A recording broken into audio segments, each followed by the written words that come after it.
ಸೂರಜ್ ರೇವಣ್ಣ ವಿರುದ್ಧ ಅಸಹಜ ಲೈಂಗಿಕ ದೌರ್ಜನ್ಯ ಪ್ರಕರಣಕ್ಕೆ ಸಂಬಂಧಪಟ್ಟಂತೆ ಎಂಎಲ್ಸಿ ಸೂರಜ್ ರೇವಣ್ಣ ಅವರ ಕಸ್ಟಡಿ ಈಗ ಮತ್ತೆ 2 ದಿನಗಳ ಕಾಲ ಎಕ್ಸ್ಟೆಂಡ್ ಆಗಿದೆ. ಎಂಎಲ್ಸಿ ಸೂರಜ್ ರೇವಣ್ಣ ಅಸಹಜ ಲೈಂಗಿಕ ದೌರ್ಜನ್ಯ ಪ್ರಕರಣದಲ್ಲಿ ಪೊಲೀಸ್ ಕಸ್ಟಡಿಯಲ್ಲಿರುವಂತಹ ಅವರ ಕಸ್ಟಡಿ ಈಗ ಇನ್ನು 2 ದಿನ ಎಕ್ಸ್ಟೆಂಡ್ ಆಗ್ತಾ ಇದೆ. 7 ದಿನಗಳ ಕಾಲ ಕಸ್ಟಡಿ ಇವತ್ತಿಗೆ ಅಂತ್ಯ ಆಗೋ ಹಿನ್ನೆಲೆಯಲ್ಲಿ ಇವತ್ತು 42ನೇ ಎಸಿಎಂಎಂ ಕೋರ್ಟ್ಗೆ ಹಾಜರುಪಡಿಸಿದ್ರು ಸಿಐಡಿ. ವಿಚಾರಣೆಯ ಬಳಿಕ ಮತ್ತೆ ಸೂರಜ್ನನ್ನ 2 ದಿನ ಕಸ್ಟಡಿಗೆ ಕೊಟ್ಟು ಆದೇಶವನ್ನು ಹೊರಡಿಸಲಾಗಿದೆ. 7 ದಿನಗಳ ಕಸ್ಟಡಿ ಇವತ್ತಿಗೆ ಅಂತ್ಯ ಆಗುತ್ತೆ. ಹಾಗಾಗಿ 42ನೇ ಎಸಿಎಂಎಂ ಕೋರ್ಟ್ಗೆ ಇವತ್ತು ಹಾಜರುಪಡಿಸಲಾಗಿತ್ತು.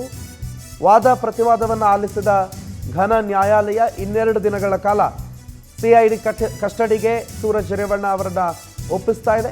2 ದಿನಗಳ ಕಾಲ ಕಸ್ಟಡಿ ಎಕ್ಸ್ಟೆನ್ಷನ್ ಮಾಡಿದೆ. ಇನ್ನು 2 ದಿನಗಳ ಕಾಲ ಸಿಐಡಿ ವಿಚಾರಣೆಯನ್ನ ಸೂರಜ್ ರೇವಣ್ಣ ಎದುರಿಸಬೇಕಾಗತ್ತೆ. ಇವತ್ತು ಅವ್ರನ್ನ ಕೋರ್ಟ್ಗೆ ಹಾಜರುಪಡಿಸಿದ್ರು. ಕೋರ್ಟ್ನಲ್ಲಿ ಸೂರಜ್ ರೇವಣ್ಣ ಅವರ ವಿಚಾರಣೆ ಇನ್ನೂ ಕೂಡ ಬಾಕಿ ಇದೆ. ಬೇರೆ ಬೇರೆ ರೀತಿಯ ವಿಚಾರಣೆ ಆಗಬೇಕು, ಸ್ಥಳ ಮಹಜರ್ ನಡೆಸೋದಿದೆ.